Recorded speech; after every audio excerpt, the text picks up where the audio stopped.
తండ్రి దేవునికి నా హృదయపూర్వక నిండు స్తోత్రాలు చెల్లిస్తూ చేరువచ్చిన ప్రియులందరికీ, కార్యక్రమాన్ని వీక్షిస్తున్న సహోదరులకు ప్రభువున మన అందరూ కూడా ప్రత్యేక వందనాలు తెలియజేస్తూ వాక్య పరిచయాలకు వెళ్దాం. ప్రార్థన. సకల ఆశీర్వాదాలకు కారణభూతుడైన మా ప్రియ పరలోక తండ్రి, మీ ఘనమైన అతి శ్రేష్టమైన నామానికి స్తోత్రాలు స్తుతులు చెల్లిస్తూ ఉన్నాం. ఈ ఉదయకాలం మీ సన్నిధిలో ఉండే ధన్యతను మాకు ప్రసాదించారు. ఎందరో బలహీనులు, ఇబ్బందులు, సమస్యలు కలిగిన వారైనా మీ సన్నిధిలో తండ్రి వినాలి, మిమ్మల్ని గణపరచాలని ప్రయాసపడవచ్చిన ప్రతి ఒక్కరిని జ్ఞాపకం చేసుకోండి. ఈరోజు మీ జ్ఞానం ద్వారా మా హృదయాలను బలపరచండి, మా లోపాలను సరిదిద్దుకునే మనసును దయచేయండి, ప్రతి వారిని దీవించండి. ప్రయాసపడుతున్న ప్రతి మీద ఆశలను స్థానిక సంఘాన్ని బహుగా దీవించండి. అజ్ఞానము అసత్యం నుండి మనల్ని పంపించి కాపాడమని యేసుక్రీస్తు వారి అతి శ్రేష్టమైన నామమున ప్రార్థించి వేడుకొనిచున్నాం మా ప్రియ పరలోక తండ్రి. ఆమేన్. ప్రభు నామమున మరొకసారి ప్రత్యేక వందనాలు తెలియజేస్తూ దేవుని యొక్క లేఖనాల్లోనికి మనం కొన్ని సంగతులు మనం చూద్దాం. ప్రాముఖ్యమైన వాక్య భాగాన్ని మనం ఆలోచన చేద్దాం. యోహాను సువార్త 8వ అధ్యాయము. యోహాను సువార్త 8వ అధ్యాయంలో ఆనాటి కాలం యేసు ప్రభువారు భూమి మీద ఉన్న దినాల్లో మరి యూదులు యేసు ప్రభుతో మాట్లాడుతూ యూదులు వారి యొక్క అతిశయం గురించి ఒక మాట మనకు అక్కడ కనబడుతూ ఉంటుంది. ఏమిటి ఆ మాట అంటే 39వ వచనాన్ని మనం చదువుతాం. 39వ వచనాన్ని అందుకు వారు ఆయనతో మా తండ్రి అబ్రాహాము అని. ఒకసారి ఏం చెప్తున్నారంట? యేసు ప్రభుతో మా తండ్రి అబ్రాహాము అన్నారంట. అంటే దాని అర్థం ఏంటి? ఇంచుమించు 1000 సంవత్సరాల క్రితం ఈ అబ్రహాం యొక్క చరిత్ర జరిగింది. ఈ అబ్రహాము సంతానమే వీళ్ళు. యేసు ప్రభు మాట్లాడుతూ ఉంటే యేసు ప్రభుతోటి అన్నారట, ఏమని? మా తండ్రి అబ్రహాము అన్నారట. అంటే ఆ తండ్రి పిల్లలు, గమనించాలి, తండ్రి బిడ్డలు వీళ్ళు. ఇప్పుడు ఈ కుమారులకి తండ్రిని బట్టి ఎంత గౌరవం ఉంటుంది? తండ్రిని బట్టి ఎంత గౌరవం ఉంటుంది?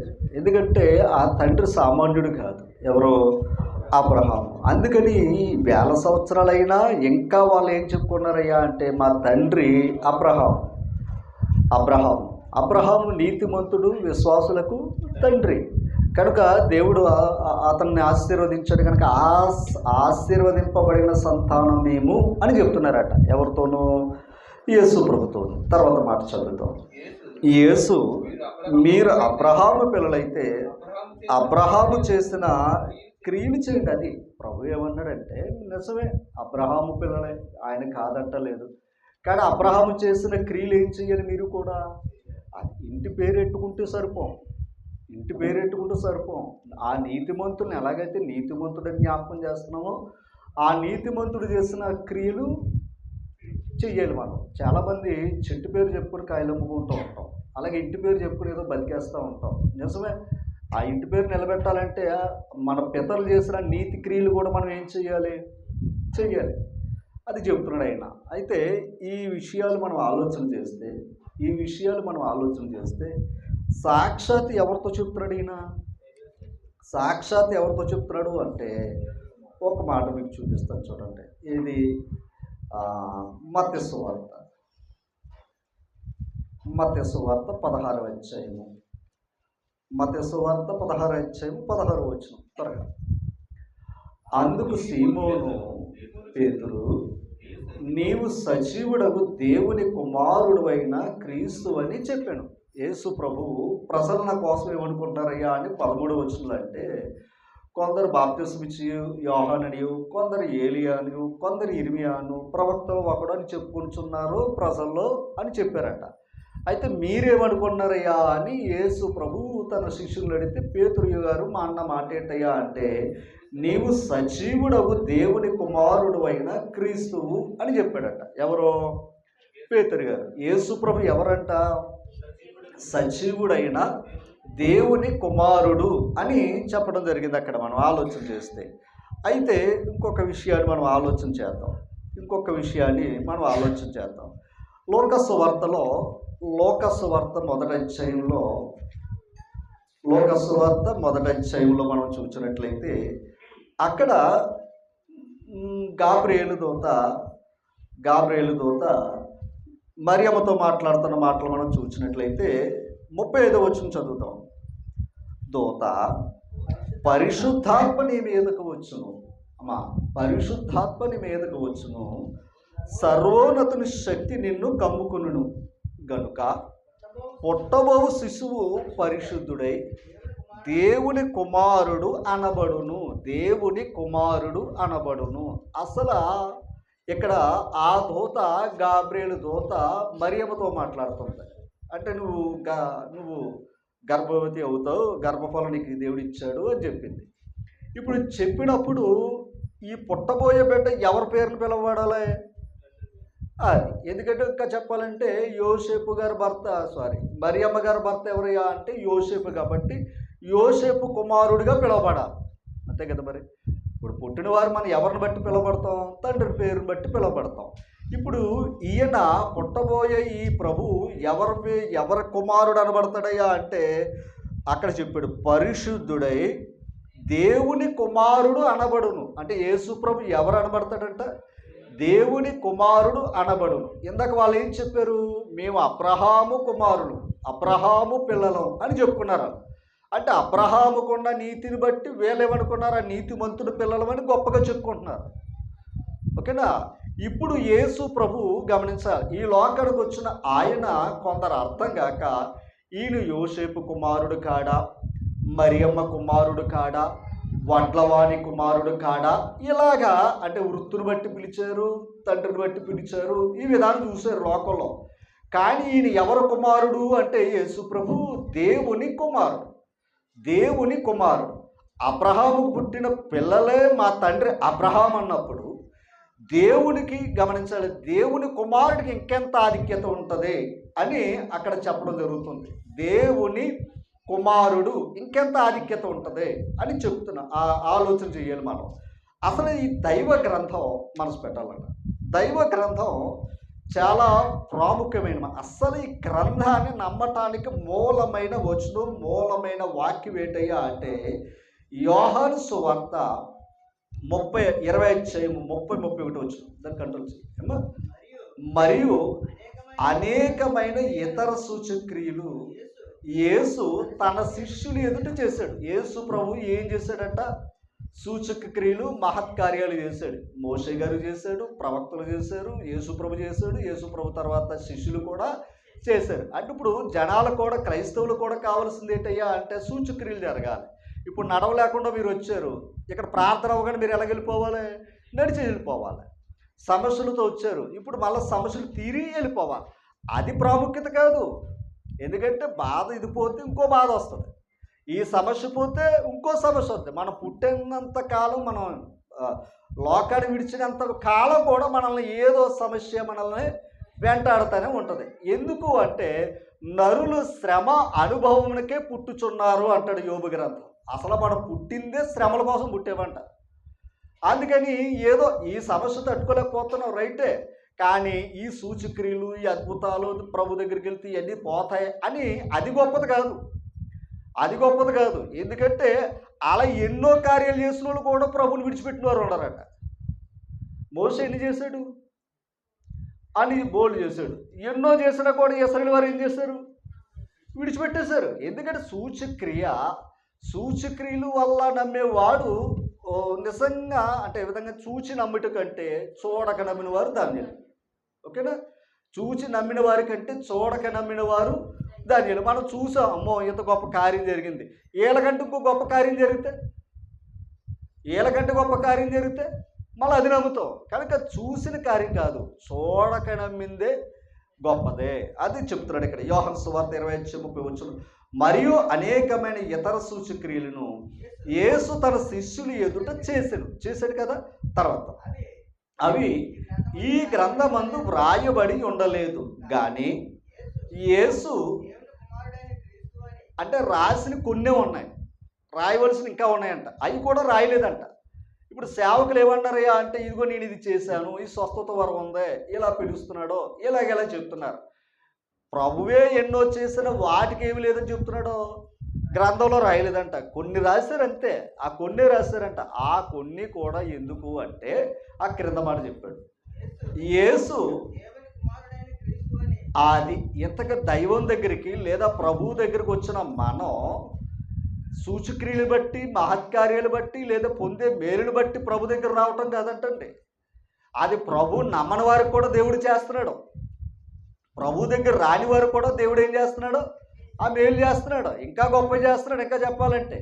కానీ ఇక్కడ మనం దైవం దగ్గర రావడానికి కారణం ఏంటి అంటే, యేసు ప్రభుని లోకానికి పంపడానికి కారణం ఏంటి అని అంటే, అక్కడ చెప్పాడు యేసు దేవుని కుమారుడైన క్రీస్తు అని మీరు నమ్మునట్టు. యేసు ప్రభు ఎవరంట? మరియమ్మ కుమారుడు కాదు, యోసేపు కుమారుడు కాదు, వడ్లవాని కుమారుడు కాదు, ఓకేనా, మనిషి కుమారుడు కాదు. ఆయన మనిషి కుమారుడిగా ఎందుకు వచ్చాడంటే దైవ కుమారుడిగా నిరూపించుకోవడానికి, దైవ కుమారుడిగా నిరూపించుకోవడానికి ఆయన వచ్చాడు. ఓకేనా, అది చెప్పాడు. ఏమని? యేసు దేవుని కుమారుడైన క్రీస్తు అని మీరు నమ్మునట్లు. అంటే ఇప్పుడు ఏమి నమ్మాలి మనం? సూచక్రియ నమ్మాలా? యేసు ప్రభుని ఏమని నమ్మాలి? అదనమాట. అది క్రైస్తవానికి నాంది లేదా పునాది. ఏది? యేసు ప్రభుని ఎలా నమ్మాలని? దేవుని కుమారుడైన క్రీస్తు, దేవుని కుమారుడైన క్రీస్తు అని మీరు నమ్మునట్లును, నమ్మి ఆయన నామమునందు జీవము పొందినట్లు ఇవి రాయబడ్డాయి. గమనించాలి. కూర్చో తెచ్చాక చూడండి. ఓకే, ఒకరు వెళ్ళండి, అందరు కదా, మీరు అందరు వెళ్తారండి, వందలు ఇలా కూర్చోండి. పాయింట్ అర్థం చేసుకోవాలి. ఇక్కడ పాయింట్ మనం గమనిస్తే, ఈ పాయింట్ని మనం ఇక్కడ గమనిస్తే ఏది?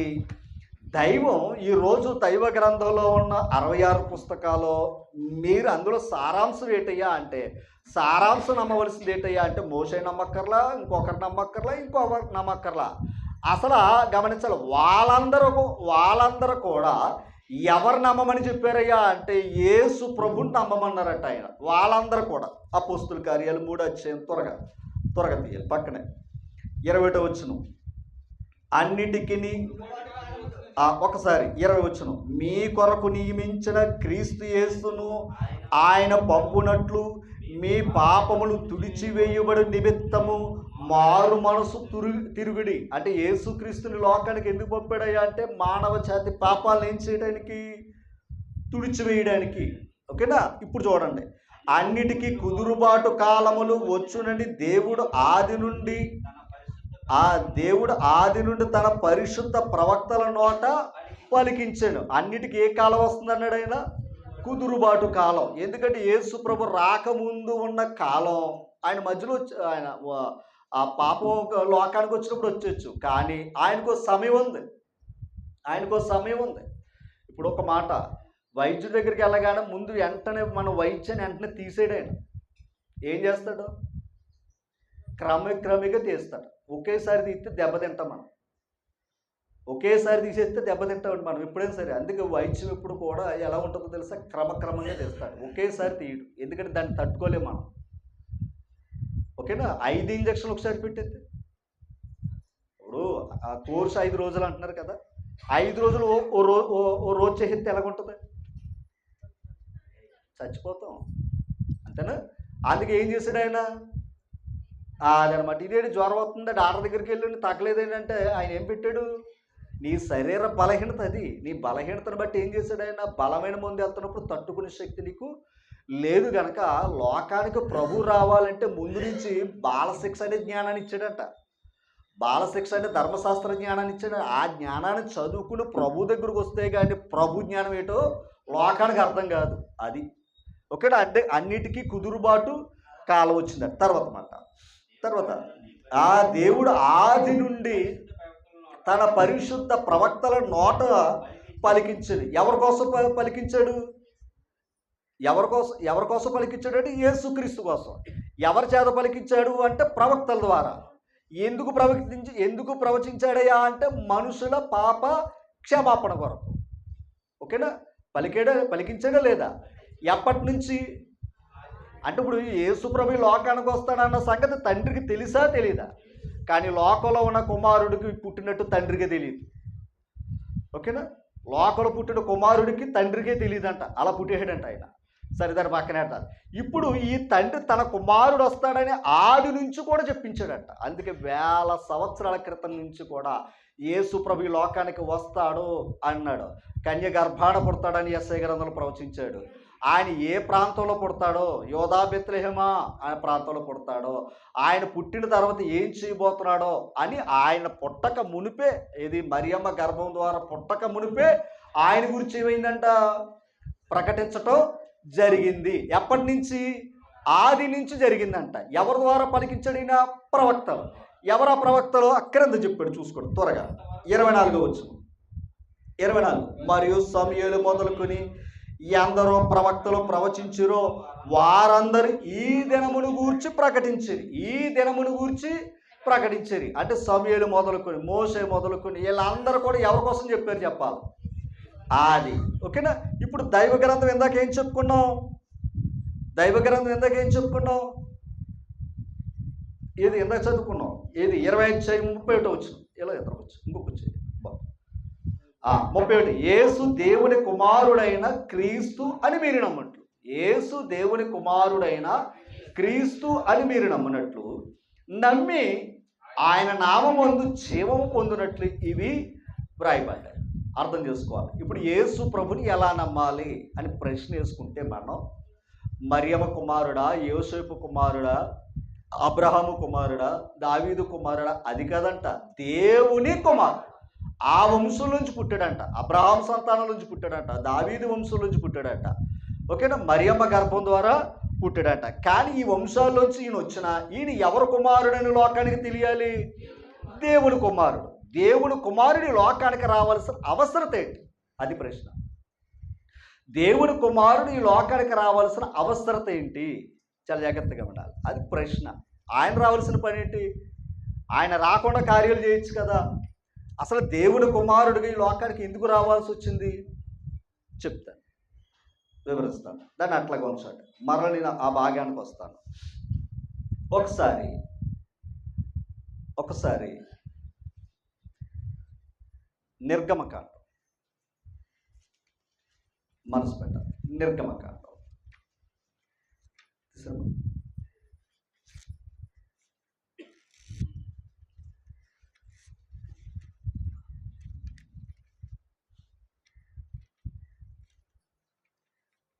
నిర్గమకాండం 4వ అధ్యాయం. చాలా జాగ్రత్తగా ఉన్నారు. మనసు పెట్టండి సుమా. నిర్గమకాండం 4వ అధ్యాయం తీసరే. 4వ అధ్యాయము 22వ వచనం చదవండి. అప్పుడు నీవు ఎవరితో మాట్లాడతాడంటే మోషేతో. మోషే ఎవరితో మాట్లాడాలంటే ఫరోతో మాట్లాడాలి. అమ్మ ఫరోతో ఇశ్రాయేలు అదే ఓకేనా? ఆ చదవడంలో ఎంత తేడా ఉందో చూసుకోండి. ఇశ్రాయేలు నా కుమారుడు. చాలా జాగ్రత్తగా. ఓకేనా? దేవుడు మాట్లాడుతుంది ఏంటయ్యా అంటే ఇశ్రాయేలు వారిని ఏం చేయమని, విడిపించమనే కదా మోషేని పంపాడు. ఇప్పుడు ఫరో దగ్గరికి వెళ్ళి ఇశ్రాయేలు వారు అంటే ఎవరో తెలుసా? నా కుమారుడు. ఇశ్రాయేలు వారు అంటే ఎవరో? దేవుని ప్రసవం, అబ్రహాం సంతానం. మనసు పెట్టాలి. అంటే ఇప్పుడు ఇశ్రాయేలు వారు యాకోబు పిల్లలు కాదు, నా కుమారుడు అని చెప్పాడు ఆయన. అన్ని లక్షల మందిని ఏమన్నాడయ్యా అంటే ఒక్క మాటలో ఏమన్నాడయ్యా అంటే నా కుమారుడు అని చెప్పాడు ఆయన. ఎవరినే? ఇశ్రాయేలు వారిని. ఈ సంగతి మోషేకి చెప్పు అన్నాడు ఆయన.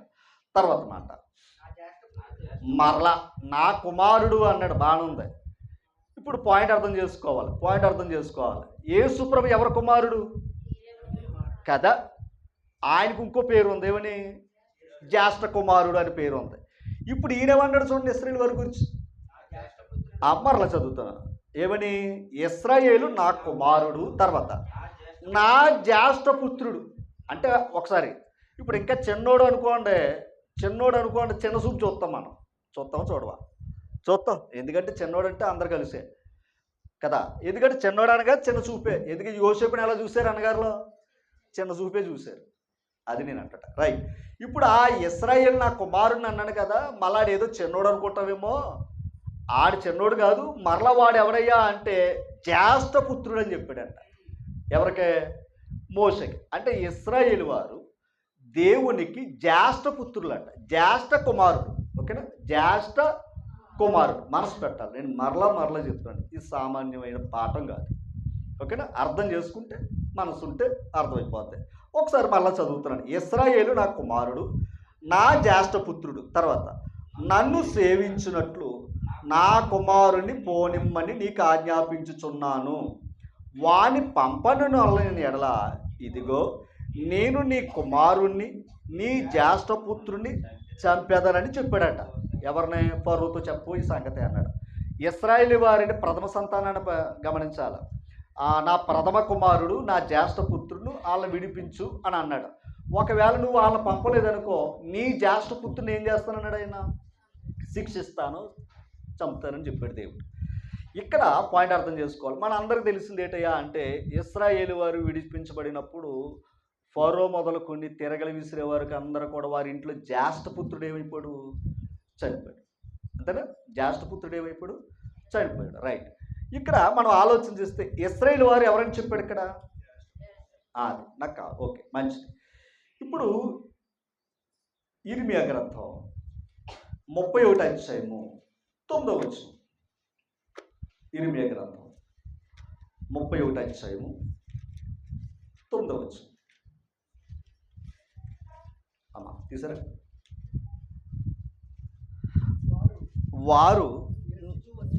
వారు ఏడ్చుచూ వచ్చేదను, వారు నన్ను ప్రార్థించుచుండగా నేను వారిని నడిపించేదను. వారు త్రొట్టిల్లకుండా చక్కగా పోవు బాటల నీళ్లు కాలువ యొద్ద వారిని నడిపింతురు. 654 పేజీ 31వ అధ్యాయము 9వ వచనం. ఇశ్రాయేలునకు నేను తండ్రినిగాన అండర్లైన్ చేయండి. ఇశ్రాయేలునకు నేను ఎవరినే? తండ్రి. అందుకే ఇశ్రాయేలు వారిని ఏమన్నాడు? నా జ్యేష్ఠ కుమారుడు అన్నాడు. తర్వాత, ఎఫ్రాయిము నా జ్యేష్ఠ కుమారుడు కాడా అన్నాడు. ఎఫ్రాయిము ఎవరు కుమారుడు అంట? నా జ్యేష్ఠ కుమారుడు కాడా. ఎఫ్రాయిములు అంటే ఎవరు? యోసేపు కుమారులు. మనసే ఎఫ్రాయిములు యోసేపు కుమారులు. అయినా మనసే ఎఫ్రాయిములు ఇశ్రాయేలు వారి యొక్క కుమారులుగానే స్వీకరించాడు. ఓకేనా? ఇప్పుడు ఈ ఎఫ్రాయిము కూడా ఎవరో? అది నేను అంటుంటా. ఇశ్రాయేలు వారు కూడా ఎవరో? జ్యేష్ఠ కుమారుడు. ఎఫ్రాయిము కూడా ఎవరో? జ్యేష్ఠ కుమారుడు. కీర్తన గ్రంథం 89వ అధ్యాయం.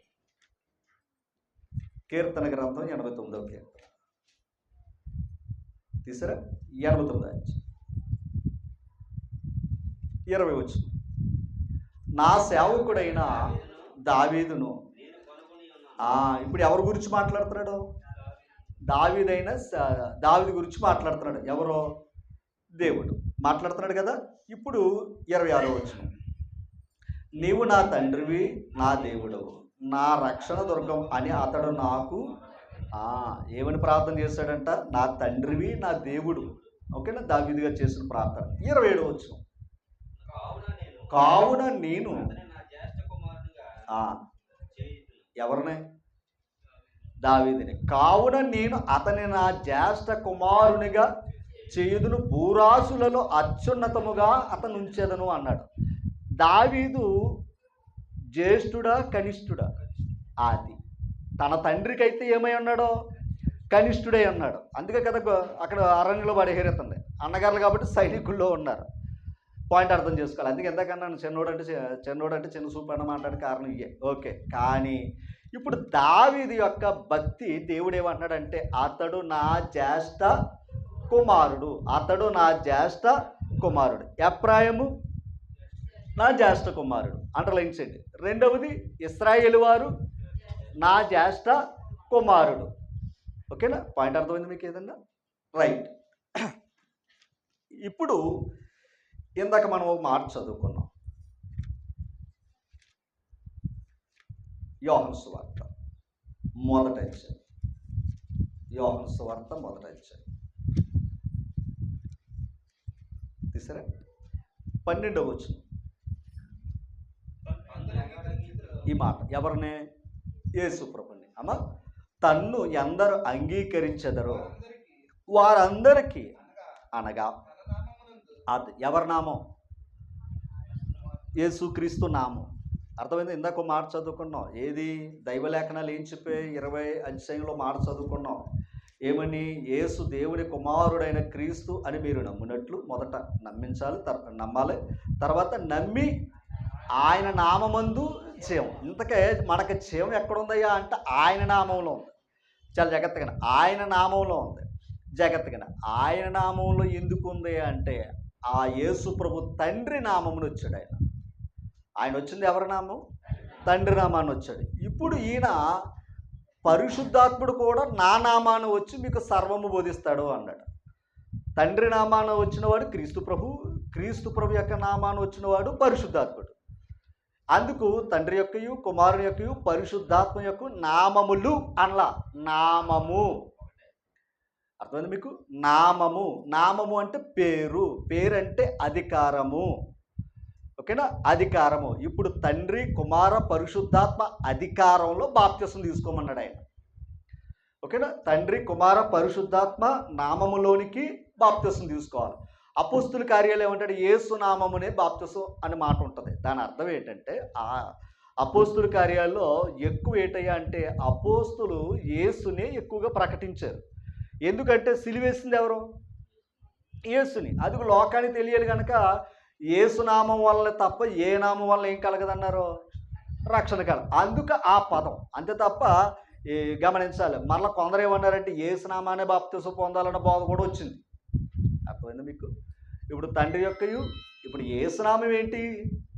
తండ్రి నామం. తండ్రి నామం ఏంటి? కుమారుడిది. కుమారుడు ఏమన్నాడు?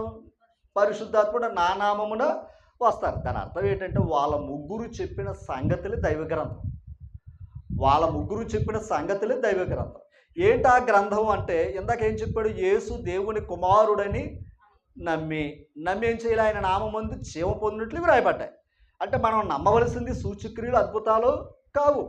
మనం నమ్మవలసిందంటే యేసు ప్రభు ఎవరయ్యా అంటే దేవుని కుమారుడు. తర్వాత ఆయన నామమందు జీవం పొందాలంటే బాప్తిసం పొందాలి. అది చెప్పాడు. ఇప్పుడు యోహాను సువార్త 1:12 ఇది చూడ. తన్ను ఎందరు అంగీకరించెదరో వారందరికీ, అనగా అది అంటే అంగీకరించడం ఏంటి? తప్పుగా అనుకోవద్దు. యేసుప్రభు ప్రార్థన జరుగుతుంది కదా అని వారు కానుకలు ఇచ్చి పంపారు అనుకోండి, ప్రేమ గొప్పదే. కానీ నామాన్ని అంగీకరించలేదా? అర్థమైంది మీకు? నామాన్ని ఏం చేయలేదు? అంగీకరిస్తే ఏంటి? బాప్తిసం తీసుకోవాలి. అప్పుడు జీవం వెళ్తుంది. ఓకేనా? తర్వాత మాట చదవండి. అది తన నామమునందు విశ్వాసం ఉంచువారు ఏమవుతున్నారట?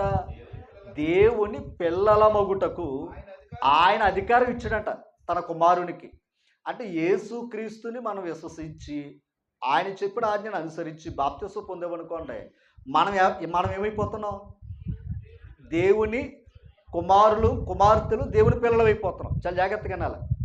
ప్రాముఖ్యమైన విషయంలోకి వస్తున్నాం. ఇప్పుడు యేసుప్రభు ఎవరు? ఇప్పుడు ఆ దేవుని కుమారుడు వచ్చింది ఎందుకో తెలుసా? మనల్ని దేవుని కుమారులుగా చేయటానికి వచ్చాడంట ఆయన. ఓ మాట.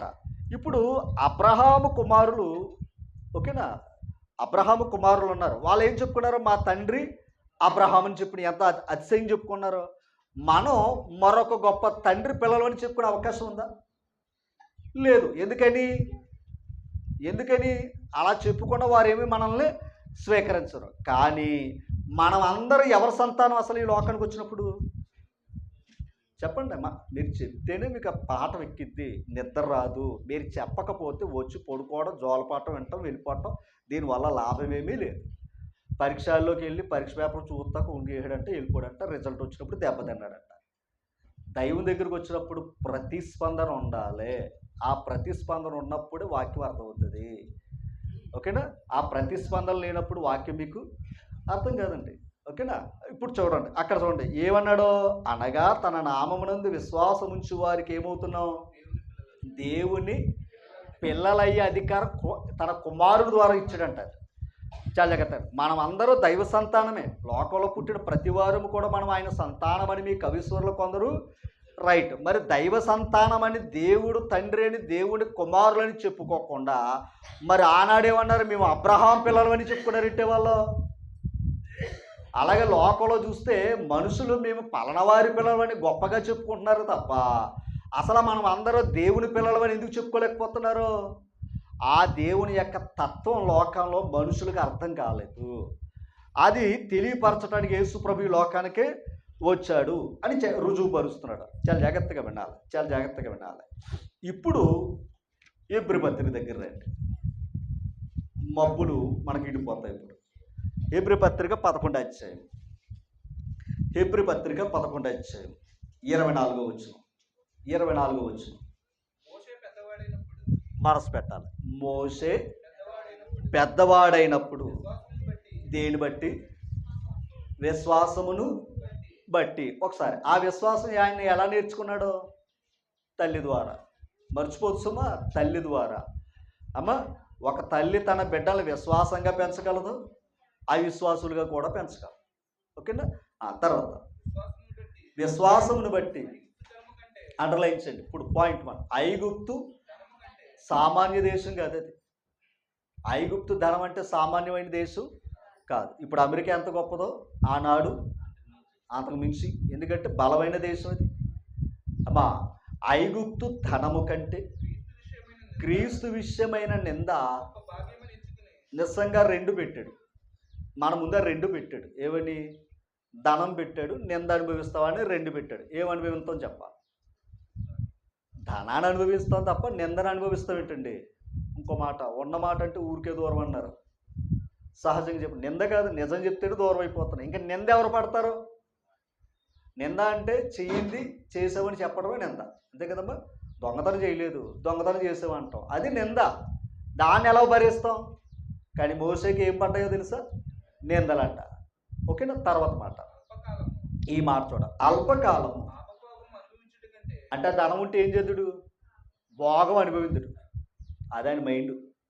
అంటే విశ్వాసం ఏం నేర్పిందయ్యా అంటే, ఈ ధనం ఉంటే నీవు భోగం అనుభవించగలవు కానీ, ఓకేనా, భోగం అనుభవించగలవు కానీ విశ్వాసము ద్వారా దేవుడు కుమారులయ్యే అవకాశం లేదంట. ఓకేనా? చదువు చెప్తాను.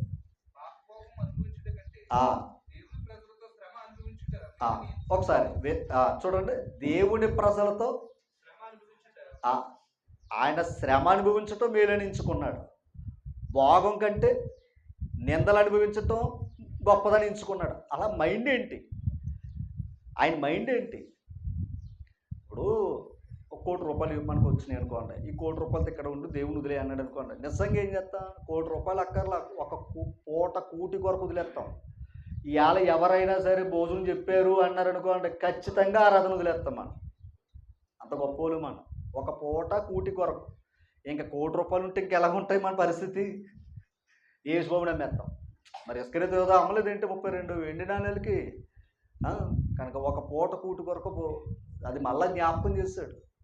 ప్రభు గొప్పతనం అర్థమైందంటే ప్రభు కోసం నిన్ను నువ్వే అమ్మేసుకుంటావు.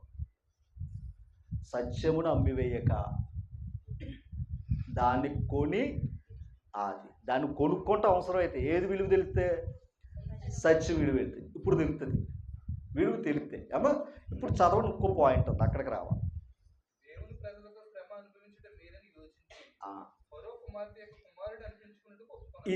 ఇది నాకు పాయింట్ ఇక్కడ. ఫరో కుమార్తె యొక్క కుమారుడని అనిపించుకొనుటకు ఒప్పుకొనలేదు. ఫరో కుమార్తె యొక్క కుమారుడు అనిపించుకొనుటకు ఒప్పుకోలేదంట. ఇంతకీ ఇందాక చెప్పేమో ఐగుప్తు ధనం రావాలన్నా, ఐగుప్తు రాజ్యంలో ఈయన ఒక ఉన్నతంగా బ్రతకాలంటే ఎవరు కుమారుడని అనిపించుకోవాలి? అది. ఎందుకంటే ఫరో కుమారుడు అనిపించుకుంటేనే ఆ భాగ్యం ఉంటుంది ఆయనకి. ఎంతకేటయ్యా అంటే ఫరో కుమారుడు అనిపించుకొనుటకు ఒప్పుకోలేదంట. అర్థం చేసుకోవాలి. ఫరో కుమార్తె, ఈ కుమార్తె కదా మోసే గారిని పెంచుకున్నప్పుడు ఏమనాలి? ఈవిడ బిడ్డనని చెప్పుకోవాలి, ఎందుకంటే ధనవంతురాలు ఆవిడ. ఫరో గారు కుమార్తె. ఇప్పుడు ఈయనేమనాలి? ఈవిడ నా తల్లి అని చెప్పాలి అక్కడ. ఎవరో? మోసే గారు. మరొక్కసారి చదవడం వచ్చి చెప్తాను.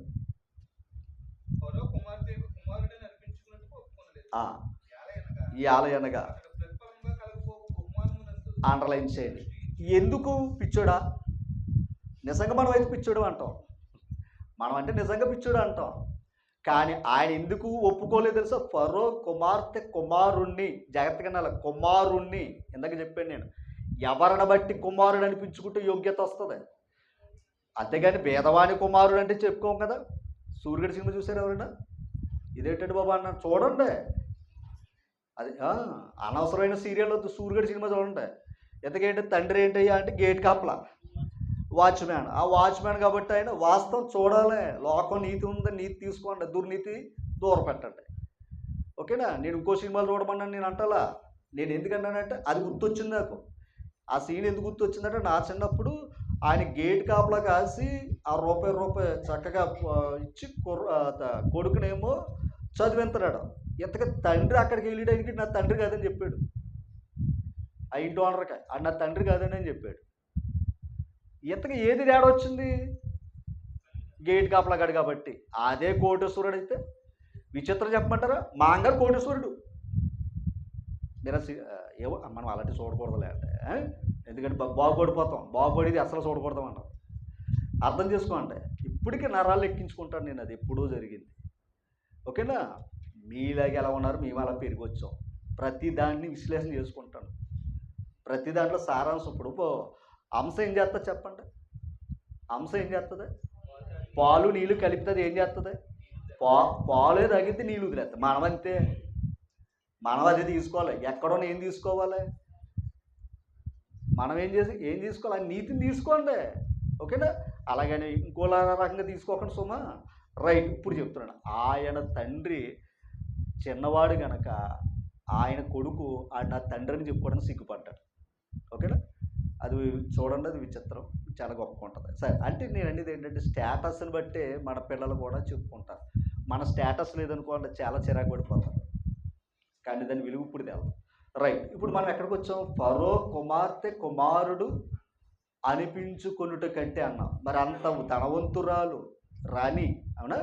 మరి ఈయన ఆ కుమారుని అనిపించుకుంటే భోగమంతా అనుభవించవచ్చు. కానీ అది కాకుండా దానికి ప్రతిఫలంగా పొందబో దాని మీద దృష్టి పెట్టాడంట ఆయన.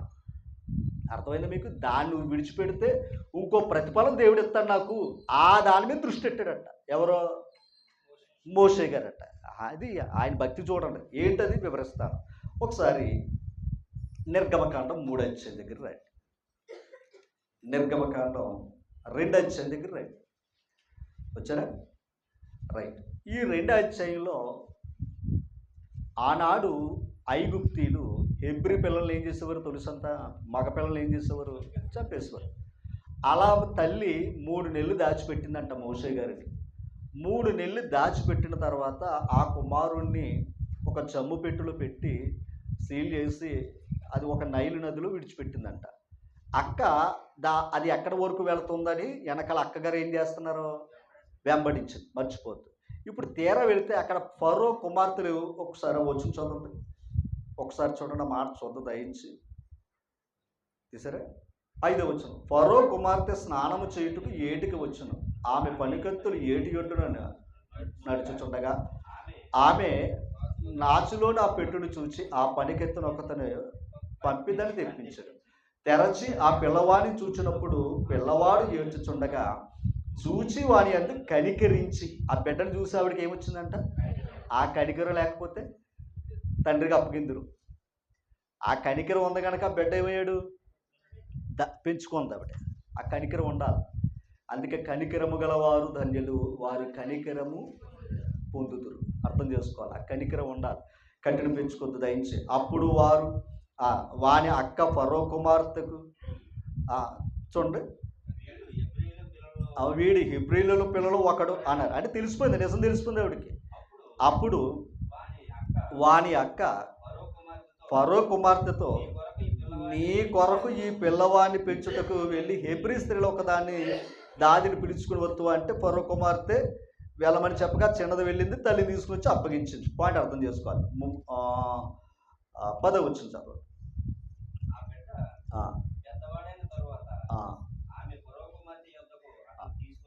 ఇప్పుడు తల్లి ఏం చేసింది?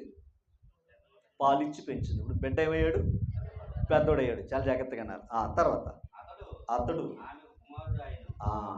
పాయింట్ అర్థం చేసుకో. ఇప్పుడు పెద్దోడయ్యకి ఏమైంది? నిజంగా చెప్పండి, ఆ సంఘటన మీకు ఏదైనా గుర్తు వస్తుందా అంటున్నాను నేను. అప్పుడు కుమారుడు అవడం ఏంటి? పెద్దోడయ్యకి కుమారుడు అవడం ఏంటి? సరే, తర్వాత మాట చదవని చెప్తాను. అక్కడ ఆమె నీటిలో నుండి చెప్పి ఎవరు? ఫరో కుమార్తె పెట్టింది పేరు. ఎవరికే? మోషేకి. ఎందుకు మోషే అనే మాటకు అర్థం ఏంటంటే నీటిలో నుండి తీయబడిన వాడని అర్థం. ఎవరో? మోషే. ఇక్కడ మీరు దీన్ని కొంచెం విశ్లేషణ చేస్తే మోషే గారి తల్లిదండ్రులు హెబ్రీలు కదా. పెంచుకున్నవాడు ఎవరు? ఫరో కుమార్తె. మీకు ఏం అర్థమైంది అందులో? ఇంకో పదం వాడతారు, పెంచుకునేదానికి ముందు పదం వాడతారు. అతను దత్త తీసుకోవాలి. దత్త తీసుకుంటే కదండి పెంచుకుంటారా? అంటే ఇప్పుడు ఫరో కుమార్తె మోషేని ఏం చేసినట్టు? దత్త తీసుకుంది. అసలు దత్త స్వీకారం ఏంటో తెలుసా? దత్తత స్వీకారం ఎలా జరుగుతుందో తెలుసా? నేల ద్వారా జరిగిద్దంట. నేల ద్వారానే దత్తత స్వీకారం జరిగిద్దంట. అందుకు నేల ద్వారా పుట్టాడు కనుక మోషే ఏమని పెట్టింది? మోషే అని పేరు పెట్టింది. ఇప్పుడు గమనించాలి, ఆ కుమారుడికి పేరు పెట్టింది, ఎక్కడి నుంచి నా కుమారుడురా అని చెప్పింది. ఎక్కడి నుంచి? మోషే గారు ఎవరు కుమారుడు? అందుకే సకల విద్యలు నేర్చుకున్నాడు 40 సంవత్సరాలు ఆయన. సకల విద్యలు నేర్చుకుని దేని బట్టి? ఫరో కుమార్తె కుమారుడుగా 40 సంవత్సరాల తర్వాత ఆయన ఇశ్రాయేలు వారి మీద ప్రేమతో వెళ్ళటం, మళ్ళీ అక్కడి నుంచి ఆయన మిద్యాను దేశానికి వెళ్ళటం, ఇదంతా వేరే చరిత్ర. ఇప్పుడు మనం ఆలోచించవలసింది ఏంటంటే, ఇప్పుడు ఫరో కుమార్తెకు మోషే గారు ఏమయ్యాడు చెప్పాలి. దత్తత కుమారుడు, సొంత కుమారుడు కాదు. కానీ అంటే ఆవిడ కానీ దత్తత తీసుకోకపోతే కుమారుడు అయ్యే అవకాశం లేదు. ఓకే, పాయింట్ అర్థమైందా? రైట్. గలతీ పత్రిక 3వ అధ్యాయం. గలతీ పత్రిక 3వ అధ్యాయం తీసారా?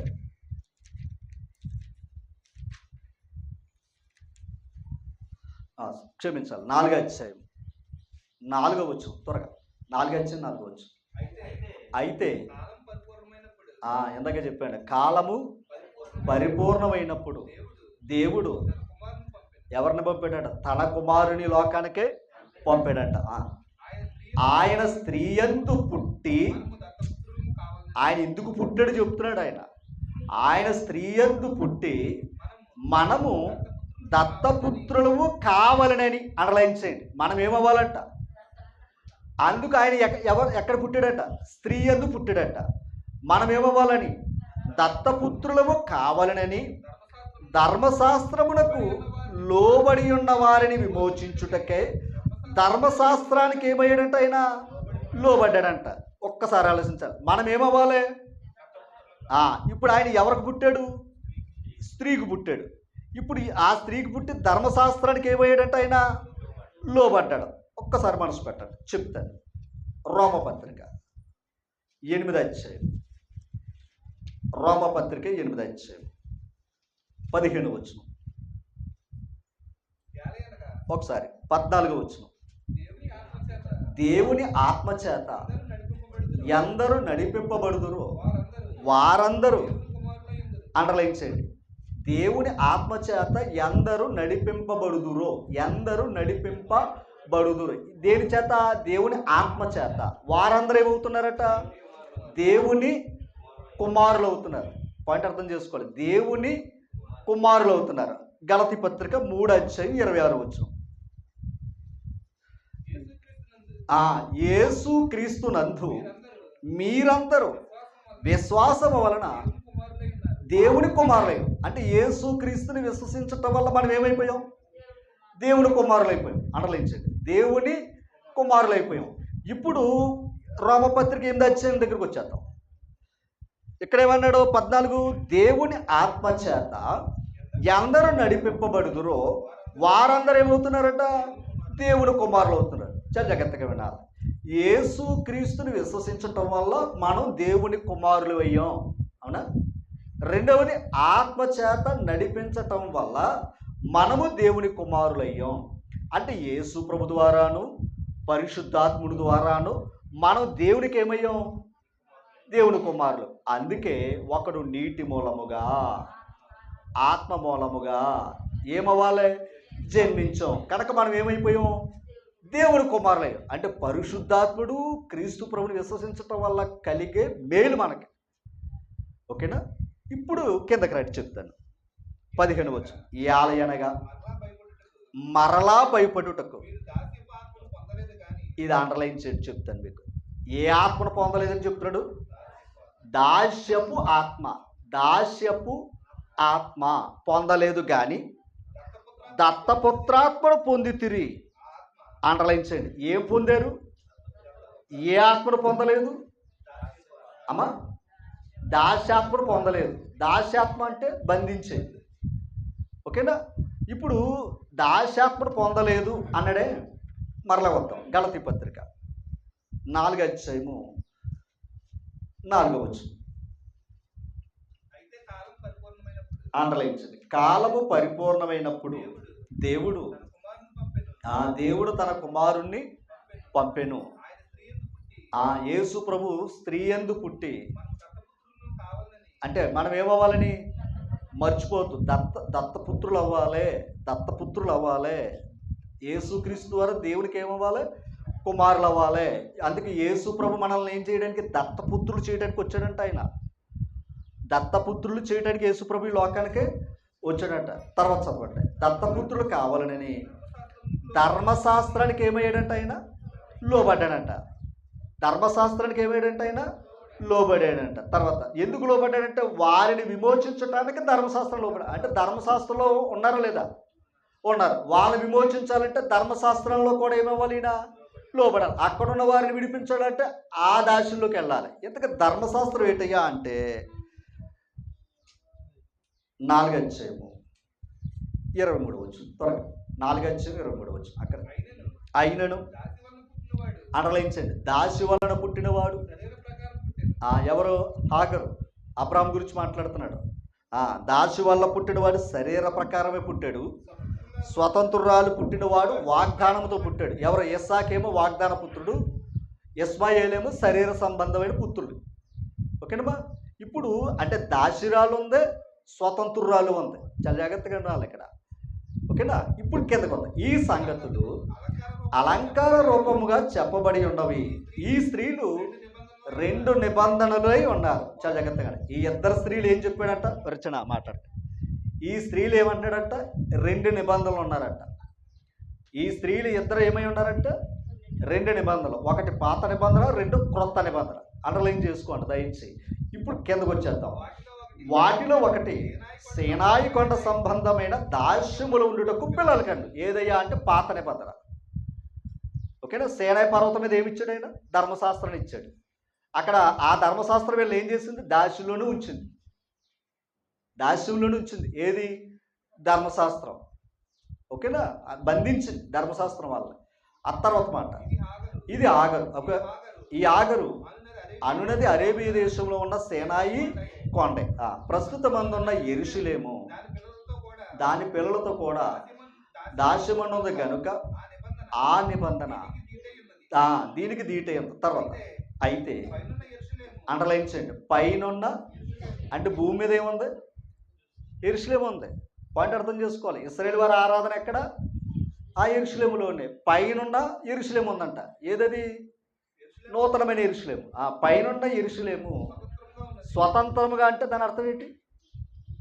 స్వతంత్రం అంటే వాగ్దానం. అది అందుకు గమనించాలి. గత కాలం చెప్పాను, సత్యం మిమ్మల్ని స్వతంత్రులుగా చేస్తుంది. యేసు ప్రభు లోకానికి వచ్చి ఏం చెప్పాడు? సత్యం చెప్పాడు. సత్యం చెప్పి ఏం చేయడు? స్వతంత్రులుగా చేశాడు ఆయన. ఓకేనా? అందుకే నేను పైనుండి వచ్చానని చెప్పాడు ఆయన. పైనున్న యెరూషలేము ఉన్నది, అది మనకు తల్లి. ఇది కన్ఫ్యూజ్ అవ్వద్దు. ఇశ్రాయేలు వారిని ఒక్కోసారి తల్లి అని సంబోధించాడు, ఒక్కోసారి కన్యాని సంబోధించాడు. ఓకేనా? ఒక్కోసారి సహోదర జ్యేష్ఠ కుమారుడా అని కూడా సంబోధించాడు. ఆ సంబోధనలు బట్టి మనం అర్థం చేసుకోవాలి తప్ప మళ్ళీ యెరూషలేములో తల్లి ఏంటి, మళ్ళీ దేవునికి మళ్ళా భార్య ఇలా ఆలోచించే వాళ్ళు కూడా ఉన్నారు. ఓకే. అయితే ఇవన్నీ ఎందుకు ఈ మాట చెప్తున్నాను అంటే 31 కాగా ఆ, ఆ, అంటే మనం ఎవరు కుమారులు?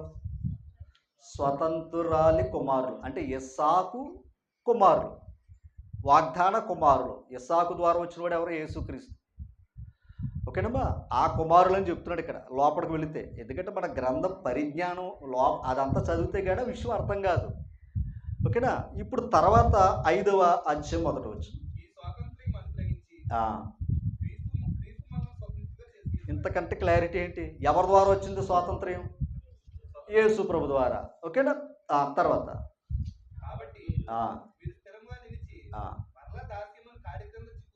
అది అంటే మళ్ళీ మీరు పాత నిబంధనల బోధలోకి వెళ్ళకండి, మరలా ధర్మశాస్త్రం అనే బోధలోనికి వెళ్ళకండి. ఎందుకంటే యేసు ప్రభు రాకమునుపు ఆ బోధ ఉంది. యేసు ప్రభు ఈ లోకానికి రాకమునుపు ఆ బోధ ఉంది. యేసు ఇంతకు ఆ బోధ ఎందుకంటే యేసు ప్రభు దగ్గరికి వెళ్ళమని చెప్పింది. అమ్మా, ధర్మశాస్త్రం ఎందుకు వచ్చిందయ్యా అంటే ఒక మాట అక్కడ ఉంటుంది. ఏది? 3:24. కాబట్టి మనం విశ్వాసం వలన నీతిమంతులమని తీర్చబడినట్లు క్రీస్తునొద్దకు మనల్ని నడిపించుటకు ధర్మశాస్త్రం మనకు అది ఇప్పుడు ధర్మశాస్త్రం ఏం చేసిందో చెప్పాలి. బాలశిక్ష. ఓకేనా. బాలశిక్ష ఎక్కడికి నడిపించింది? ధర్మశాస్త్రం. ఎందుకంటే ప్రభు దగ్గర. ఎందుకంటే ధర్మశాస్త్రం పరలోకం నడిపించలా, ధర్మశాస్త్రం ప్రభు దగ్గర నడిపించింది. ఇంకా చెప్పాలంటే పరలోకం నడిపించే వాడి దగ్గరికి నడిపించింది. ఓకేనా. పరలోకం నడిపించే వాడి దగ్గరికి నడిపించింది. ఏది? ధర్మశాస్త్రం. ఇప్పుడు ఏది? ఇందాక రోమపత్రిక 8వ అధ్యాయము 15వ వచనం. యాలయనగా మీరు భయపడుటకు మీరు దాస్యపు ఆత్మను ఇప్పుడు చెప్పాలి. అంటే ఒకప్పుడు ధర్మశాస్త్రం ఏంటో చెప్పాలి. అది అప్పుడు ఆ దాస్యాత్మను పొందారు మీరు. ఓకేనా. పొందలేదు కానీ ఇప్పుడు ఇప్పుడు ఏ ఆత్మను పొందామంట? దత్తపుత్రాత్మను పొందామంట. ఇది ఎవరి ద్వారా వచ్చింది? అదనమాట. అంటే ఇశ్రాయేలు వారిని కూడా ఏం చేశాడు? 9వ అధ్యాయం 4వ వచనం. 9వ అధ్యాయం 4వ వచనం. ఇశ్రాయేలీలు అండర్లైన్ చేయండి. వాళ్ళు ఎవరో చెప్పాలి దేవునికి. దత్తపుత్రులు. ఇందాక అందుకే కదా నా జ్యేష్ఠ కుమారుడు అన్నాడా. అంటే ఇశ్రాయేలు వారు కూడా దేవునికి ఎవరు? దత్తపుత్రులు. గమనించాలి. దత్తపుత్రులు అన్నాడా లేదా? చెప్పాలి. అన్నాడు. అంటే దత్తపుత్రులే కదా. మోసే ఫరో కుమార్తెకి ఏమైంది? అంతేనా. కానీ నిజ కుమారుడు కాదు. పాయింట్ అర్థం చేసుకోవాలి. ఇప్పుడు అదే చెప్తున్నాడు. ఒకసారి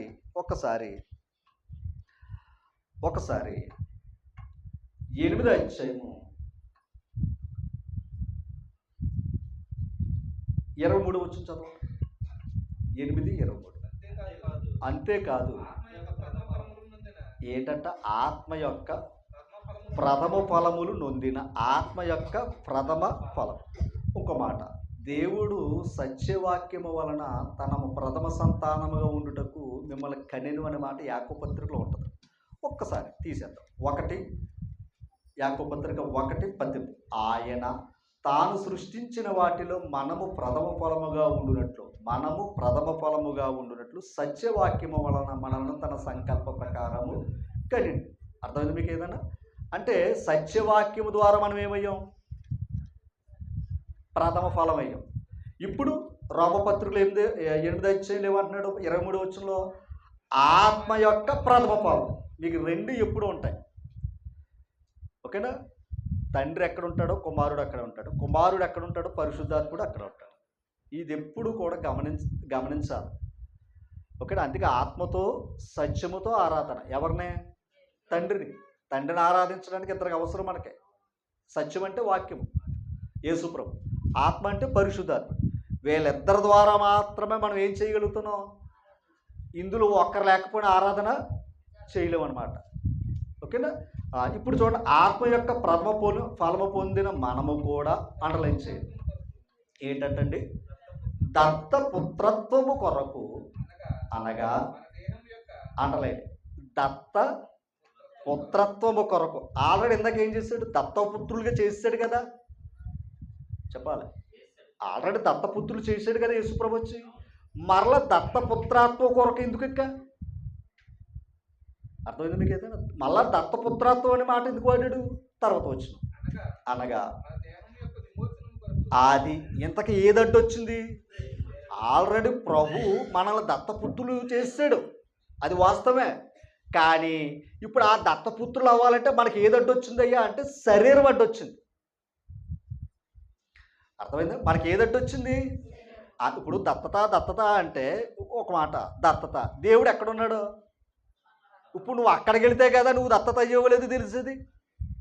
అక్కడికి వెళ్ళాలంటే నీకు అడ్డొచ్చింది ఏది? శరీరం. అది గురించి చెప్తున్నాడు ఇక్కడ. దత్తపుత్రత్వము కొరకు అనగా ఇప్పుడు చూడండి, మన దేహము యొక్క విమోచనము కొరకు కనిపెట్టుచు అంటే ఒక్కసారి పాపం నుండి విమోచించబడ్డాం.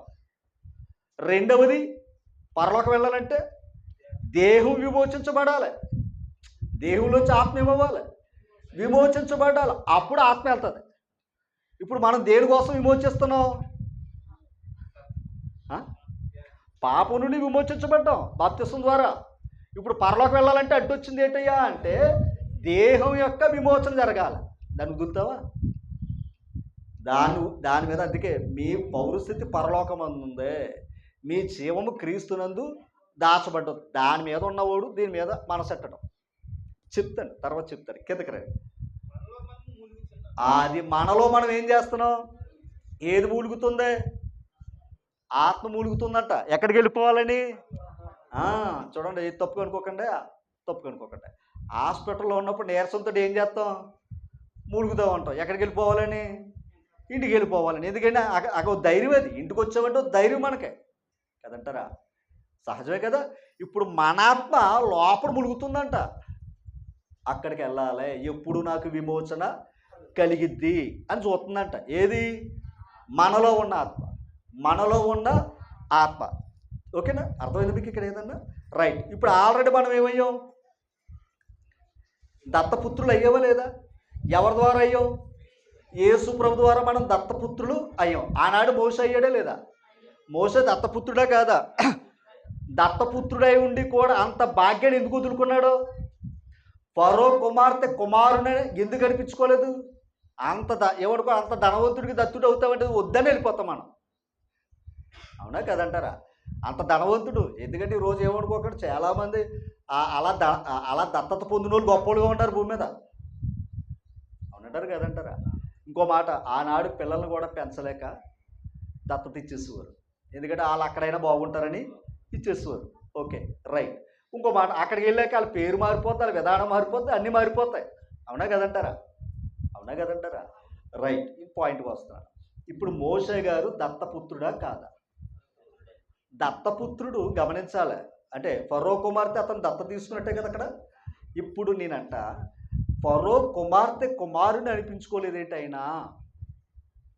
ఫరో కుమార్తె కుమారునని అనిపించుకోలేదేంటి ఆయన? చెప్తాను. 8వ అధ్యాయం అక్కడ 29వ వచనం. ఎందుకనగా ఇది ఎవరో? యేసుక్రీస్తు తన కుమారుడు అనేక సహోదరులలో జ్యేష్ఠుడగునట్లు. ఒక్కసారి తన కుమారుడు ఏమవ్వాలంట? అసలు ఆయన కుమారుడు ఎవరు? జ్యేష్ఠుడే. ఈ లోకానికి రాకముందు ఆయన ఎవరయ్యా అంటే జ్యేష్ఠుడే. తండ్రి కుడిపార్శ్వన ఉన్నాడు ఆయన. ఎవరో? యేసుప్రభు. ఆ జ్యేష్ఠుడికి అనేక సహోదరులు, జాగ్రత్తగా అనేక సహోదరుల వల్ల ఆయన కుమారుడు ఏమవుతున్నాడో తెలుసా? జ్యేష్ఠుడిగా కనబడుతున్నాడు. దేవుని కుమారుడిగా కనబడ్డాడు లోకానికి. కానీ ఇప్పుడు దేవుని కుమారుడు జ్యేష్ఠుడిగా కనపడాలి. జ్యేష్ఠుడిగా కనపడాలి అంటే చాలా జాగ్రత్తగా వినాలి. ఇశ్రాయేలు వారిని ఏమన్నాడు? నా జ్యేష్ఠ కుమారుడా అన్నాడు. ఎఫ్రాయిముని ఏమన్నాడు? నా జ్యేష్ఠ కుమారుడా అన్నాడు. దావీదుని ఏమన్నాడు? జ్యేష్ఠ కుమారుడా అన్నాడా లేదా? చెప్పాలి. అన్నాడు కదా. ఇంకొక వచనం చూపిస్తాను. ఎబ్రీ పత్రిక 11వ అధ్యాయం 7వ వచనం. నోవహు గురించి మాట్లాడుతూ ఆ కింద భాగానికి వచ్చాడు. విశ్వాసమును బట్టి నోవహు అది వరకు చూడని సంగతుల గురించి దేవుని చేత హెచ్చరింపబడి భయభక్తులు గలవాడే తన ఇంటి వారి రక్షణ కొరకు ఒక వాడను సిద్ధము చేశాను. ఎవరో నా తన ఇంటి వారి కొరకు ఏం చేశాడంట? ఆ వాడ వారిని ఏం చేసిందంట? రక్షించుకున్నాడు. తర్వాత అందువలన అతడు లోకము మీద నేరస్థాపన చేసి, అండర్లైన్ చేయండి, విశ్వాసమును బట్టి. ఇందాక యేసుక్రీస్తుని విశ్వాసము ద్వారా మనం ఏమైపోయాం? దేవుని కుమారులు అయిపోయాం. విశ్వాసం ద్వారా మనం ఏమైపోయాం? యేసు ప్రభుని విశ్వసించటం వల్ల మనం ఏమైపోయాం? దేవుని కుమారులైపోయాం. అంతేనా? తర్వాత దేవుని వారసులు అయ్యో లేదంటారా? కుమారుడు వారసుడా కదా? వారసులే. కిందకి రండి. ఎవరో నీతికి ఏమయ్యాడంట? నోవాహు నీతికి ఏమయ్యాడంట? వారసుడే అంట. వాళ్ళ నీతి ఎవరు? అది ఆ నీతిమంతుడు ఎవరు? దేవుడు తన కుమారుడు. అంతే కదా, దేవుని మాటలే నీతి. ఇప్పుడు నీతి మరణము నుండి ఏం చేస్తుంది? రక్షిస్తుంది. ఓకేనా? కొంచెం క్లుప్తంగానే సమయభావాన్ని బట్టి క్లుప్తంగా వెళ్తున్నాను. చూడండి ఒక్కసారి 8వ అధ్యాయము, రోమపత్రిక 8వ అధ్యాయం 17వ వచనం. రోమపత్రిక 8వ అధ్యాయము. మనం పిల్లలు అయ్యామా లేదా? చెప్పండి, మనం పిల్లలు అయ్యామా లేదా? పిల్లలు అయితే గమనించాలి. పిల్లలు అయితే ఏమయ్యామంటే వారసులు అయ్యామంట. ఎలా పిల్లలు అయ్యాం? ఎలాగా? యేసుక్రీస్తు నామము ద్వారా బాప్తిసం పొందటం వల్ల మనం దేవునికి ఏమైపోయాం? పిల్లలు అయిపోయాం. మన పిల్లలు అయితే క్రీస్తుకి ఏమవుతున్నాం? సహోదరులు అవుతున్నాం. క్రీస్తుకి ఏమవుతున్నాం? సహోదరులు. ఇప్పుడు సహోదరులు అయినప్పుడు ఆయన ఏమవుతున్నాడు? జ్యేష్ఠుడు అవుతున్నాడు. ఓకేనా? ఆయన ఏమవుతున్నాడు? జ్యేష్ఠుడు అవుతాడు. ఓకేనా? ఇప్పుడు చదవండి. మనం పిల్లలు అయితే వారసులు. జాగ్రత్తగా, మనం కూడా ఎవరు? వారసులమే. తర్వాత అనగా, అబ్బా ఆ మాట చూసారా? ఎవరు వారసులు అంట? నీవేమనుకోకండి, నాకు నిజంగా వారసులు లేదు. అంతే కదా, నాకు ఎవరు లేరు? వారసులు లేదు. అయ్యో అంతే కదా, వాస్తవా కదా? లేదు. ఎంత బెంగ పెట్టుకోవాలి? కానీ బెంగ లేదు. ఎందుకో తెలుసా? నేను దేవుని వారసుని అవ్వాలి. అర్థం అవ్వలేదా? నేను దేవుని వారసుడు. నేను దేవుని వారసుడు అవ్వాలంటే బాప్తిసం పొందటం, యేసు ప్రభువుని విశ్వసించటమే. అప్పుడు నేను ఎవరినే? ఓకే, ఇప్పుడు నా 2 కుమార్తెలు ప్రభువుని విశ్వసించారనుకోండి, వారు కూడా ఎవరో? దేవుని పిల్లలే. వంశం లేదని బంగెట్టక అవలసిన పనే లేదు. ఎప్పుడైనా మాట్లాడితే మళ్ళీ దాని మీద మాట్లాడతాను నేను. దేవుని వంశం, ఏర్పరచబడిన వంశం. దీని మించిన వంశం ఏముందండి? ఏది? దైవంలో ఉన్న వంశం, దైవ వంశం. అది అవునా కదంటారు? అది నేనంటాలా? పేతృపత్రికలు అన్నాడు ఏర్పరచబడిన వంశము, దేవుని సొత్తైన. ఆ మాట్లాడినప్పుడు రైట్, ఒక మాట, మన కుటుంబం, మన పిల్లలు దేవుని వంశంలో ఉన్నారో లేదో చూసుకోండి. అది మన పిల్లలు బయట ఉన్నారనుకోండి, మన వంశాలు ఏం కాపాడలేరు. ఎక్కడ కాపాడగలరు? అక్కడికి వెళ్ళే అవకాశం లేదు. అందుకే మన పిల్లలు పెంచాలి. మన పిల్లలు దేవుడు వారసులుగా చేయాలి. మన వారసులుగా చేయకండి ఎప్పుడు కూడా, దెబ్బతినేస్తాం. ఎందుకంటే వారసుడు అన్నాడు కనుక మొత్తం అంతా అక్కిన అదే కదా, ఇచ్చే ఖర్చు పెడతానంటాడు. అక్కడ వారసుడు అనుకో, నేను కాపాడే స్థితి వస్తుంది. రైట్, దేవుడు నాకు ఇచ్చిన తండ్రి అనుకుంటాడు ఆయన. ఓకేనా? క్రిందకి చెప్తాడు. అక్కడ ఒక మాట ఉంది. అనగా ఇక్కడ పెట్టాడు లింకు. వారసులు అయిపోయాం కదా అనుకుని ఏదో అనుకోకండి. ఇక్కడ అసలు పెట్టాడు. క్రీస్తుతో కూడా మహిమ పొందుటకు. అంటే ఇప్పుడు క్రీస్తు ఏం పొందాడు? మహిమ పొందాడు. ఎప్పుడు? శ్రమలు పొందిన తర్వాత ఆయన ఏమయ్యాడు? మహిమ. అంటే పరలోకాన్ని చేరటమే మహిమ. ఇప్పుడు మనము కూడా క్రీస్తుతో ఏ పొందాలి? శ్రమ పడాలి. ఆ తర్వాత శ్రమ పడిన ఎడల క్రీస్తు తోటి వారసు. ఇప్పుడు యేసుప్రభు ఏమయ్యాడు? జ్యేష్ఠుడయ్యాడు. ఇప్పుడు యేసుప్రభు వారసుడే కదా, తండ్రికి వారసుడే కదా. ఇప్పుడు మనం వారసులు అవ్వాలంటే యేసుప్రభు ద్వారా మనం ఏమయ్యాం? దేవునికి పిల్లలైపోయాం. పిల్లలైపోయిన వాళ్ళు ఏమవుతారు? వారసులు అవుతారు. వారసులై అక్కడ మనం ఉండాలి అంటే ఈ భూమి మీద ఏమున్నాయి? శ్రమలు. ఈ శ్రమలను తట్టుకుంటే కానీ ఆ మహిమను పొందుకోలేమంట మనం. అర్థమైంది మీకు ఏదన్నా? ఈ శ్రమలు తట్టుకుంటే కానీ మనం ఏం పొందలేం, ఆ మహిమను పొందలేం. అందుకే గమనించాలి, దేవుని ప్రజలతో శ్రమ అనుభవించుట, దేవుని ప్రజలతో శ్రమ అనుభవించుట మోషే అన్నమాట దేవుని ప్రజలతో శ్రమ అనుభవించుట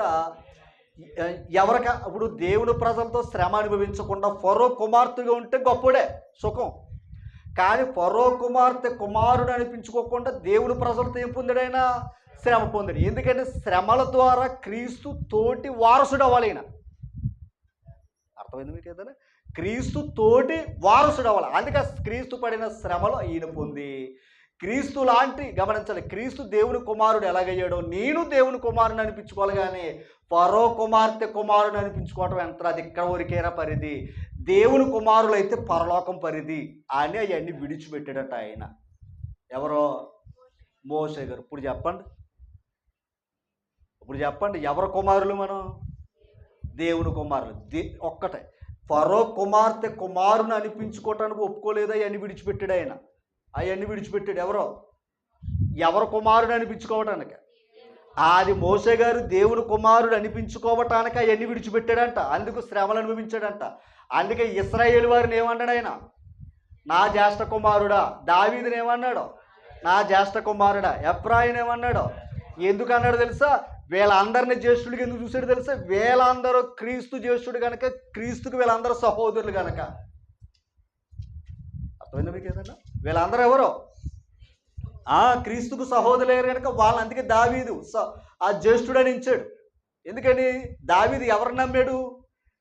క్రీస్తు ప్రభుని నమ్మాడు. పాయింట్ అర్థం చేసుకోవాలి. అందుకే దావీదు క్రీస్తు పునరుత్థానం గురించి ప్రకటించాడట. ఓకేనా? దావీదు తన ఇంట్లో కనిష్ఠుడు, కానీ దేవుని దృష్టిలో జ్యేష్ఠుడు. అందుకే ఇంకో పాయింట్ చెప్తున్నా, జ్యేష్ఠుల సంఘము అని పదవాడాడు ఎబ్రీ పత్రిక. అన్నాడా లేదా? ఎబ్రీ పత్రిక తమిళకు మూసేసాను. ఇంకా ఎబ్రీ పత్రిక 12 అధ్యాయాలు ఏమన్నాడు? మీరు ఎక్కడికి వచ్చారు? జ్యేష్ఠుల సంఘమునకు వచ్చి ఉన్నారు అన్నాడా లేదా? ఇప్పుడు చెప్పాలి, ప్రభు సంఘంలో ఉన్నవాడు ఏ సంఘంలో ఉన్నట్టు లెక్క? రైట్. ఏ జ్యేష్ఠుడు? క్రీస్తు ప్రభుని గమనించాలి. అందుకే ముందున్న వారిని కూడా జ్యేష్ఠుడు అనే పదం ఎందుకు అన్నాడంటే, ఆ జ్యేష్ఠుడు వీళ్ళందరికీ ఏమవ్వాలి తెలుసు? జ్యేష్ఠుడు అవ్వాలి. వీళ్ళందరికీ ఏమవ్వాలి? సహోదరులు అవ్వాలి. ఈ సహోదరులు ఎవరో? దేవుని కుమార్తె. ఓకేనా? ఇప్పుడు శ్రమలు అనుభవించితే మనం ఏమవుతున్నాం? క్రీస్తు తోడి వారసులు అవుతున్నామో లేదో చెప్పాలి. అందుకని శ్రమలు వచ్చినా కూడా ఏం చేయాలి? తట్టుకోవాలి. ఎండ తగినవి కావండి. ఓకేనా? ఎండ తగినవి ఏమి కావు. కనుక ఇవన్నీ తట్టుకుంటే ఆ మహిమ కనపడినప్పుడు తెలుస్తుంది మనం దేవుని పిల్లలు అన్నది. ఇంకా మనకే అర్థం కాల. ఓకేనా? అంబానీ గారి కొడుకు ఈయన అంటున్నాడు. ఎవరు ఆయన పేరేంటి? మొన్న అనంత అంబానీ అనుకున్నారు. ఓ బాబా, అనంత అంబానీకి ఎంత అలా చేశారు? పెళ్ళి కోట్లు ఖర్చు పెట్టాడు. మరి తన కుమారుడికి వివాహోత్సవం, గొర్రె పిల్ల విందు మహోత్సవం అన్నాడా? అది ఎలా ఉంటుంది? ఆ విందుకు పిలబడిన వారు ఎవరో ధన్యులు అన్నాడు. అర్థమైందా లేదా మీకు? అమ్మా ఉందా లేదా? కనుక ఎక్కడున్న కుమారుణ్ణి ఎంత గొప్పోడని అంటుంటే గమనించాలి. అందుకే మోషే తెంగరోడు కాదు, దేవుని కుమారుని అనిపించుకోవటానికే ఫరో కుమారుని అనిపించుకోకుండా ఈ శ్రమలు అనిపించటం నాకు మేలు అనుకుని క్రీస్తును దూరంగా చూసి విశ్వసించాడు. ఎవరో మోషే గారు. అందుకు ఇప్పుడు మోషే ఎవరో చెప్పండి? దేవుని కుమారుడే కాదా? ఇశ్రాయేలు వారు అందరిని ఏమన్నాడు ఆయన? నా జ్యేష్ఠ కుమారుడు అన్నాడు. కనుక ఆ జ్యేష్ఠుల సంఘంలో ఉన్న మనమందరూ దేవుని కుమారులు. ఆ భాగ్యం కాపాడుకోవాలంటే క్రీస్తు తోటి శ్రమలు కూడా మనం ఏం చెయ్యాలి? క్రీస్తు తోటి శ్రమలు కూడా ఏం చెయ్యాలి? పొందాలి. శ్రమలు పొందకుండా దేవుని కుమారులు అంటే రావు. అందుకు ఇంకో మాట కేవలం గమనించాలి. ఆల్రెడీ యేసు ప్రభు దేవుని కుమారుడే, కానీ మనకు దేవుని కుమారుడిగా కనపరుచుకోవటానికే ఆయన పరలోకాన్ని విడిచిపెట్టి, అవునా కదంటారా? పరలోకాన్ని విడిచిపెట్టి, తండ్రిని విడిచిపెట్టి, సమస్త అధికారాన్ని విడిచిపెట్టి ఒట్టి రిక్తుడిగా వచ్చాడు. ఎవరి కుమారుడు? దేవుని కుమారుడు. ఇప్పుడు మోషే ఎందుకు దేవుని కుమారుడే సమస్తాన్ని విడిచిపెట్టినప్పుడు ఫరో కుమార్తె నన్ను పెంచుకుందే, ఏమనుకోక నేను దత్తత అయ్యాను, దీనివల్ల కొంతకాలం ఈ అల్పకాలంలో పాపభోగం ఉంటుంది తప్ప ఇది శాశ్వతం కాదు. శాశ్వతమైన కాలం కోసం, శాశ్వతమైన బహుమానం కొరకు ఆయన దూరదృష్టి నుంచి అవసరమైతే దేవుని ప్రజలతో శ్రమ అనిపించడం. ఎందుకని దేవుని ప్రజలు ఇశ్రాయేలు వారు దేవుని జ్యేష్ఠ కుమారులు. ఎందుకని ఆ ఇశ్రాయేలు నుంచే జ్యేష్ఠ కుమారుడు ఈ లోకానికే వస్తాడో. కనుక మనమందరం జ్యేష్ఠులవుతూ దేవుని కుమారులవుతూ ఆ భాగ్యం మనం ఉండాలని ఆయన్ని విడిచిపెట్టిన వాడు మోషే. ఓకేనా? ఇప్పుడు చెప్పండి, దేవుని కుమారుణ్ణి ఓకేనా మనం విశ్వసించాం, ఎంత ధన్యులు. దత్తపుత్రుల్ని ఆయన చేశాడు. ఇప్పుడు దత్తపుత్రులైన మనం ఆయన మహిమలోకి వెళ్ళాలంటే శ్రమలు ఏం చెయ్యాలి? తట్టుకుంటేనే వెళ్తాం. మరి మోషే గారు శ్రమలు అనుభవించారు లేదా? యేసుప్రభు శ్రమలు అనుభవించారు లేదా? మీరు ఇంకా చదివితే ఆ భక్తులందరూ కూడా శ్రమలు అనుభవించారు కనుక ఆ నిత్యత్వంలో ఉండే భాగ్యాన్ని వారు పొందుకున్నారు. మనం క్రీస్తు తోటి వారసులమైతే ఆ శ్రమలు అనుభవించడానికి కూడా సిద్ధంగా ఉండాలి. మనం శ్రమలు అనుభవించలేమంటావా? నష్టపోయేది మనమే. ఓకేనా? నష్టపోయేది మనమే, ఆయన మాత్రం కాదు. దేవుని కుమారుడు వచ్చి మనలను దత్తపుత్రులుగా చేసి పరలోకానికి స్వాస్థ్యానికి మనకి అనుగ్రహించాడు. ఆయన సమస్తాన్ని విడిచిపెట్టాడు, మనకు సమస్తాన్ని ప్రసాదించాడు. ఓకేనా? దేవుని కుమారుడైన యేసుక్రీస్తు ద్వారా జరిగిన గొప్ప మేలు. మీ అందరూ కూడా ప్రభునామాన ప్రత్యేకమైన థ్యాంక్ యూ.